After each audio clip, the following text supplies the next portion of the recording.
ঘটনা হয়েছে লাইভে বলি। হ্যাঁ, সে কেন মানে মানুষের নামে খারাপ কথা বললে যে বদদোয়া লাগে, মজার ব্যাপার হচ্ছে যে আপনাকে বলি, আমাকে নিয়ে ভিডিও বানায় একটা মহিলা, প্রচুর বাজে বাজে ভিডিও বানায়।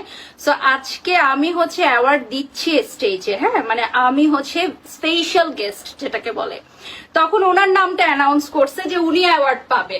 হ্যাঁ, উনি আর আসে না, উনি আর স্টেজে ওঠে না, মানে ওনার নাম অ্যানাউন্স করতেছে, উনি আর স্টেজে ওঠে। এটা কত বড় একটা জুতার বাড়ি, তাই না? এটা হচ্ছে কি ভদ্র ভাষায় জুতার বাড়ি, যে যাকে নিয়ে তুমি এত কথা বলছো সেই আজকে তোমার অ্যাওয়ার্ড শোতে অতিথি হয়ে আসছে যে তোমাকে অ্যাওয়ার্ড দিবে, তো তোমার নামটা বলছে এবং সেই সাহসটা নাই যে তুমি যে স্টেজে উঠো।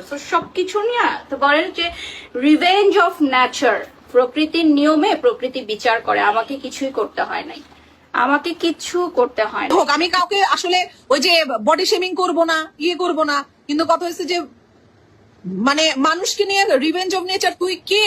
তুই কি হুজুর? রিভেঞ্জ অফ নেচার মানে দাসটোস কার সাথে? তোর নেচার তো তোর কাছেই নেই, তুই তো পুরো নেচারের পুরো একটা বাস মেরে দিছস। তোর কি কোনো নেচার আছে তোর ভিতরে? তুই রিভেঞ্জ অফ নেচার কে? কে বলতেছে রিভেঞ্জ অফ নেচার? যার নেচার, যার ভিতরে কোনো ন্যাচারাল জিনিসই নেই, সে নেচার নিয়ে কথা বলে। ওয়াও! আরে তোর সাথে দাঁড়ানোর আগে তো মনে করো আমি কখনোই না, ডেফিনেটলি না, আমার স্ট্যান্ডার্ড তো লো হয়ে যায়নি রে ভাই, যে আমি যারটার সাথে গিয়ে দাঁড়ায় যাবো।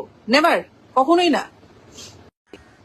No, I am not that kind of person. Why আমাকে গালি দিবে? আমি তো ব্লক করতে করতে পাগল হয়ে যায় মানুষ আমাকে নেগেটিভ কথা বললে। আর এত গালি বাংলাদেশে মানে 95% মানুষ গালি দেয়, তারপরেও মানুষকে নিয়ে মানে আসে করতে করতে করতে করতে আসে আইসা, তারপরে যা তা বইলা যাবে। ওয়াইল্ডস্টোনের ইয়ে থেকে কি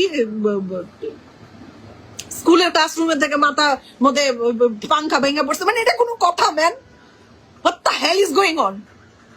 হোয়াট ইজ দিস? বলেন, এটা কোনো কথা?